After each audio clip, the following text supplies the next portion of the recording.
할렐루야. 사순절 기간 동안 예수 그리스도의 삶과 십자가를 묵상하며 사순절을 의미 있게 보내고 계시는지요? 시기가 시기인지라 다른 해보단 더 깊게 마음과 몸에 와닿는 사순절인 것 같습니다.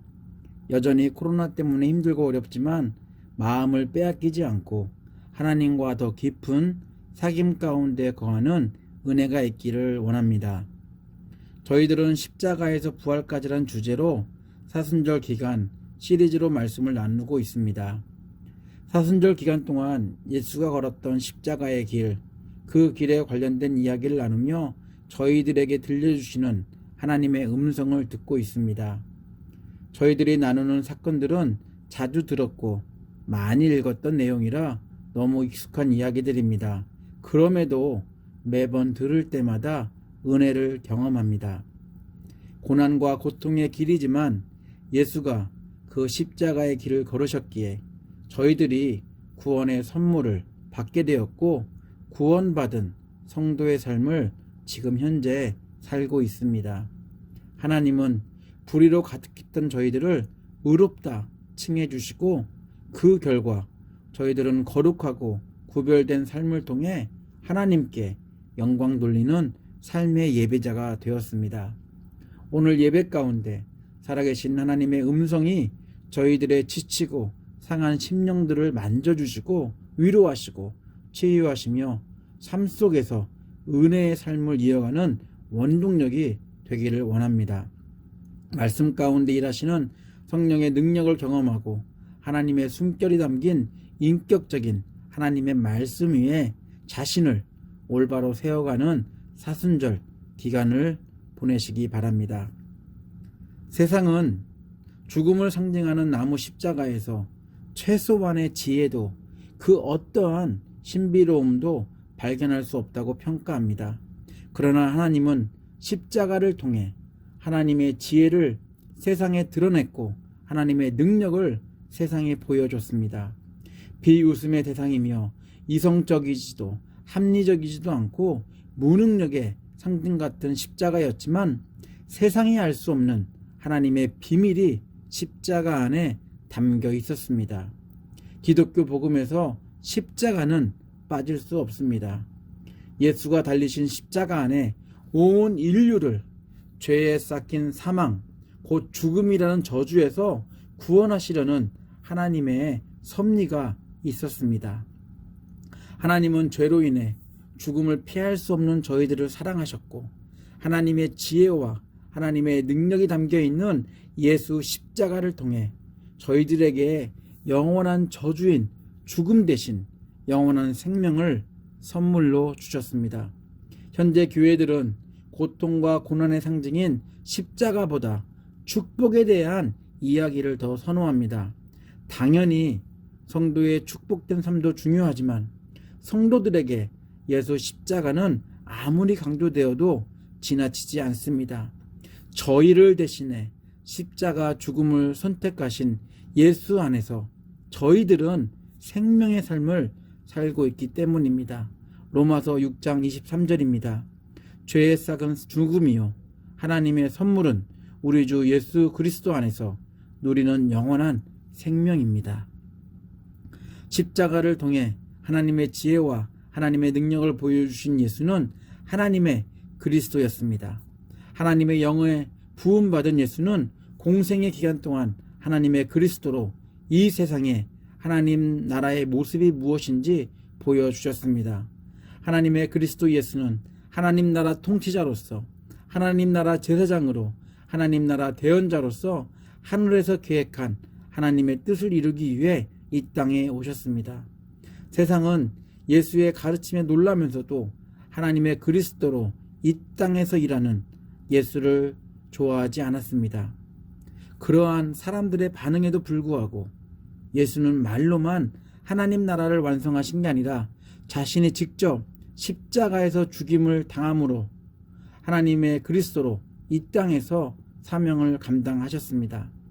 저주를 끊는 죽음이 있어야 하나님의 나라가 완성될 수 있었습니다.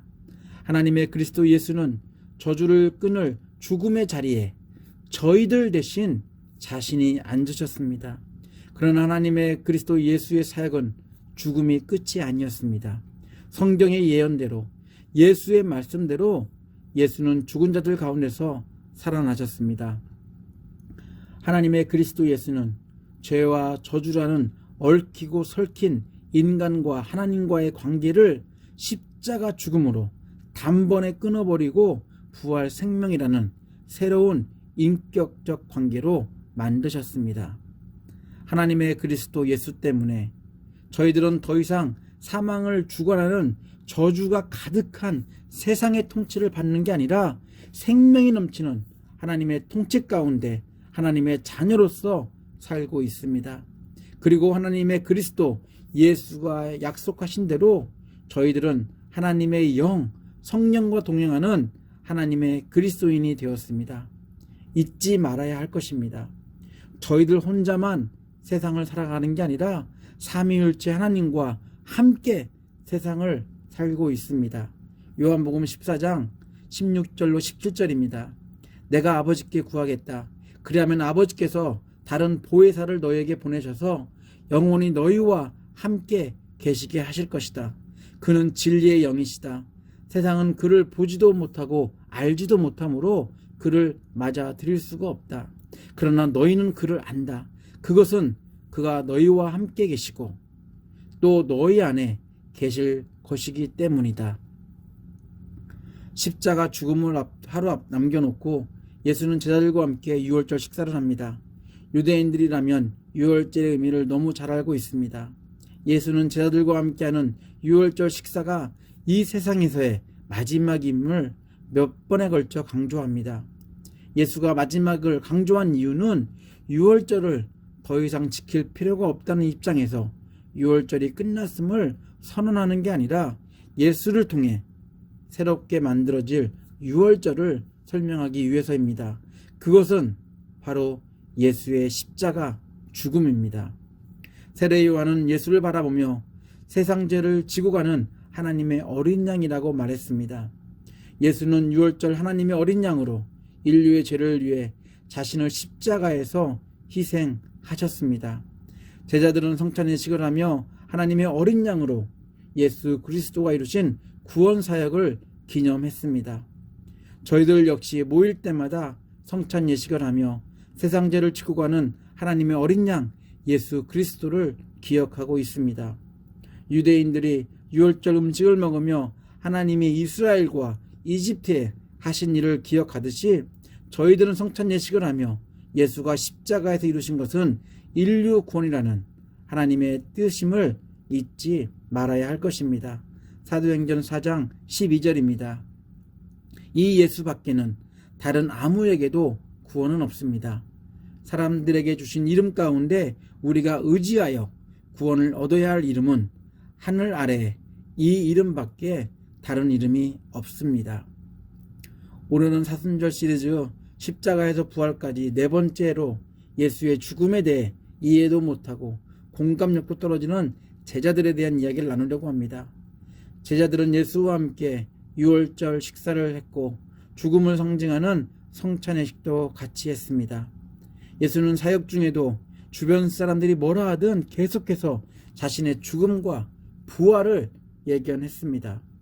제자들은 여전히 마지막이란 단어를 자주 듣고 곧 죽을 것이라는 말을 들으면서도 전혀 이 말을, 이 단어의 의미를 깨닫지 못했습니다. 예수에게는 쉬고 싶은 제자들과는 달리 임박해 오는 죽음 때문에 시간의 여유가 없었습니다. 예수는 마지막 유월절 일정을 마치고 쉬러 간 게 아니라 제자들과 함께 기도하실 때마다 찾았던 장소로 이동합니다. 그것은 예루살렘 동쪽 중턱에 위치한 겟셋마네입니다. 그곳에 도착하신 예수는 피곤한 제자들에게 잠을 자는 대신 자기가 기도하는 동안만이라도 깨어 있어 달라고 부탁을 합니다. 36절로 38절입니다. 그때 예수께서 제자들과 함께 겟셋마네라는 곳에 가서 그들에게 말씀하셨다. 내가 저기 가서 기도하는 동안에 너희는 여기에 앉아 있어라. 그리고 베드로와 세베대의 두 아들을 데리고 와서 근심하며 괴로워하기 시작하셨다. 그때 예수께서 그들에게 말씀하셨다. 내 마음이 괴로워 죽을 지경이다. 너희는 여기에 머무르며 나와 함께 깨어 있어라. 예수가 제자들에게 요구한 것은 딱 한 가지였습니다. 나랑 같이 기도하자꾸나라든지 누가 나를 잡으러 오는지 잘 감시하라가 아니라 여기에 앉아서 내가 기도하는 동안 나와 함께 깨어 있으라입니다.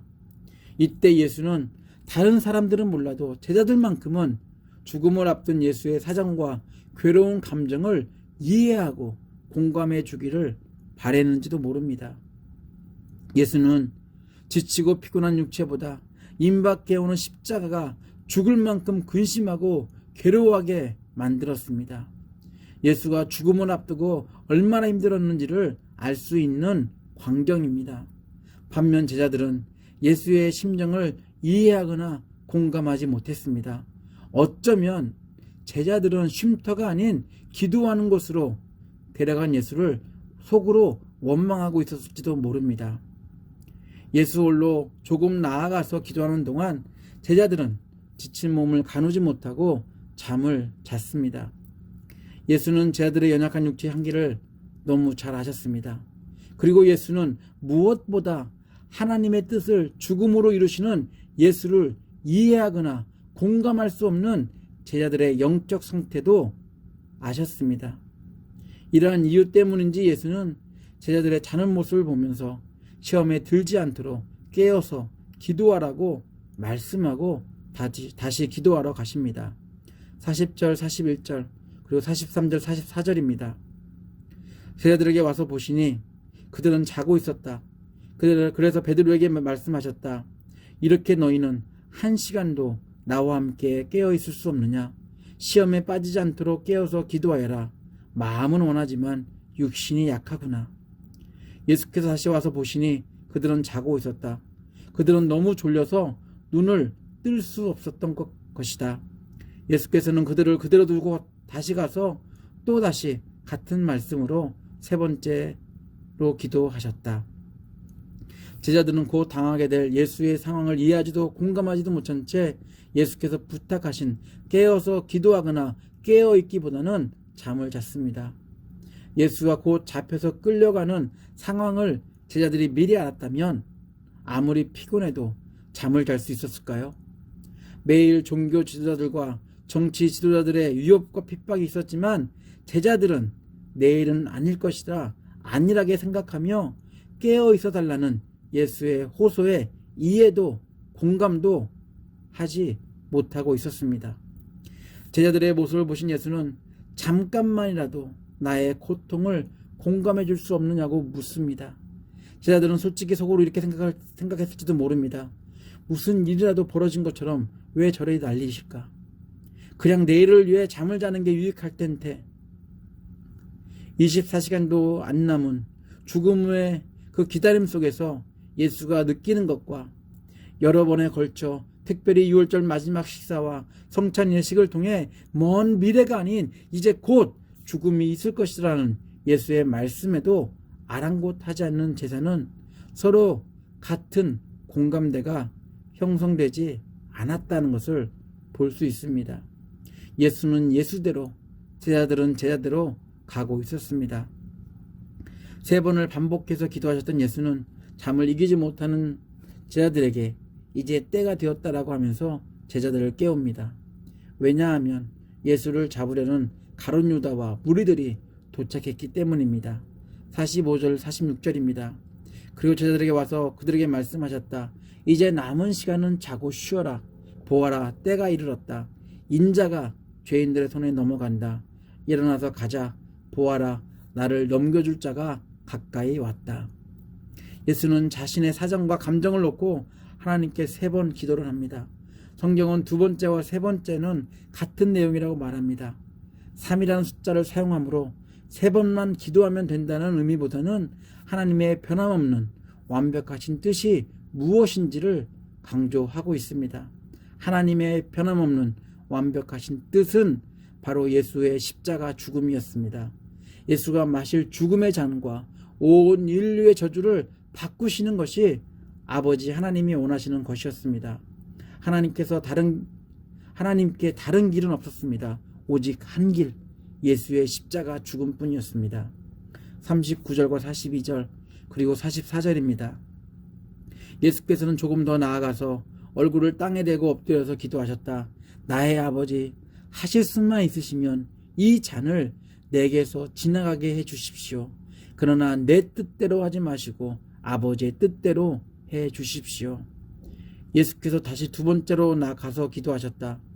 나의 아버지, 내가 마시지 않고서는 이 잔이 내게서 지나갈 수 없는 것이면 아버지의 뜻대로 해 주십시오. 예수께서는 그대로 두고 다시 가서 또 다시 같은 말씀으로 세 번째 기도하셨다. 많은 방법 중에서 왜 굳이 십자가 죽음이었을까요?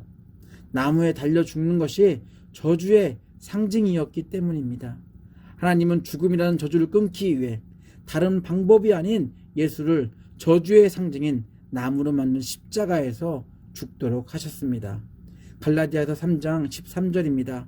그리스도께서는 우리를 위하여 저주를 받은 사람이 되심으로써 우리를 율법의 저주에서 속량해 주셨습니다. 기록된 바 나무에 달린 자는 모두 저주를 받은 자이다 하였기 때문입니다. 베드로전서 2장 24절입니다. 그는 우리 죄를 자기의 몸소 지시고서 나무에 달리셨습니다. 그것은 우리가 죄에는 죽고 의에는 살게 하시려는 것이었습니다. 하나님은 충분히 예수가 져야 할 십자가를 피할 수 있습니다. 또한 하나님의 아들 예수는 십자가에서 죽지 않고서도 하나님의 아들임을 충분히 증명할 수 있습니다. 그렇지만 예수의 기도 속에서도 발견할 수 있듯이 저주의 상징인 나무에 달리는 것만이 저주를 생명으로 바꾸는 하늘에서 계획된 유일한 하나님의 뜻이었습니다. 예수는 아버지신 하나님께 마땅히 거절할 수도 변경해 달라고 요구할 수도 있지만 이 길만이 하나님이 유일한 인류에게 저주가 아닌 생명을 주시는 방법이기에 죽음에 대한 처절한 외로움과 고통을 감당하십니다. 이때만 해도 제자들은 예수의 죽음을 이해하지도 공감하지도 못했습니다. 그러나 제자들은 죽으시고 부활하신 예수를 만난 뒤 죽음 앞에 괴로워했던 예수를 이해하지도 공감하지도 못했던 제자들이 더 이상 아니었습니다. 하나님이 보내주신 성령의 임재를 경험한 제자들은 시험에 빠지지 않도록 깨어 기도하라는 예수의 말씀을 이해하고 공감했습니다. 그리고 예수의 십자가 사건이 자신들을 위한 엄청난 사건이 되어 세상을 두려워하지 않고 앞장서서 십자가 복음을 전하는 이해력 갑, 공감력 갑의 제자로서 살았습니다. 제자들이 하나님의 영인 성령과 동행하면서 그 누구보다 이해력도 공감력도 뛰어난 하나님의 그리스도인이 되었습니다. 저희들도 성령과 동행하며 예수가 십자가를 통해 이루신 하나님의 뜻을 이해하고 하나님의 심정을 공감하기 원합니다. 때론 손해를 보아도, 때론 희생을 당해도, 때론 사방에서 우겨쌈을 당할지라도 저희들은 약하거나 연약해서 그런 일을 당하는 것이 아닙니다. 약함을 강하게 하시는 하나님을 드러내기 위함입니다. 세상 방법이 아닌 하나님의 방법으로 이 세상에 참 사랑을 보여주신 예수 그리스도와 십자가를 제대로 이해하고 올바르게 공감하는 이 시대에 필요한 진정한 그리스도인들이 되시기를 예수 이름으로 축원합니다. 다 같이 기도합니다. 하나님, 저희들은 죽음을 앞두고 고통스러워하는 예수와 함께 있으면서도 예수를 이해하려고도 공감하지도 못했던 제자들처럼 연약하고 부족한 사람들이었습니다. 나만 생각하며 나만 잘되면 되는 거지라는 이기주의적 모습으로 예수를 믿고 하나님을 섬겼습니다. 왜 십자가? 왜 죽어? 왜 세상이 업신여기는 방법으로 하나님의 뜻을 이룰까라는 생각을 하며 이러한 모든 것들은 예수 한 분으로 족하다고 생각했습니다. 그렇기에 예수 십자가를 통해 완성하신 하나님의 축복 방법을 이해하고 공감하는 대신 세상의 안정과 인정을 받기 위해 살아왔습니다. 예수의 십자가 죽음을 이해도 공감도 못했던 제자들은 성령을 받은 뒤 변화되었습니다. 세상이 뭐라 하든 그 누구보다 하나님의 뜻을 이해하고 공감하는 사람들이 되었습니다. 세상에서 당하는 손해도 아까워하지 않았고 고통도 두려워하지 않았습니다. 인생의 우선순위는 세상의 인정과 안정이 아닌 하나님의 뜻을 제대로 이해하고 올바르게 공감하는 그런 것들을 실천하는 삶을 사는 것이었습니다. 오늘 말씀을 기억하며 저희들도 성령과 동행하는 삶을 살고 있음을 날마다 인지하고 내 안에 계신 성령을 근심하지 않게 하는 진정한 그리스도인의 삶을 살 수 있도록 저희들을 붙들어 주시고 바른 길로 인도하여 주시옵소서. 저주를 끊어버리시려는 아버지의 뜻을 위해 십자가도 마다하지 않고 죽음의 길을 선택하셔서 온몸을 찢기시고 피를 흘리신 예수 그리스도 이름으로 기도합니다. 아멘. 주 예수 그리스도의 놀라운 은혜와 하나님의 아낌없는 사랑과 성령의 친밀한 사귐이 나무 십자가를 통해 저주를 끊어버리려는 하나님 아버지의 뜻을 제대로 이해하고 올바르게 공감한 그리스도인으로서 성령과 동행하며 내 안에 계신 성령을 근심하게 하는 이해력도 공감력도 부족한 삶을 사는 게 아니라 성령을 기쁘시게 하는 성도의 삶을 살기로 결단한 예배자들 위해 가정과 사업체와 옥빌 한인교회 위해 함께 하시기를 간절히 축원하옵나이다. 아멘.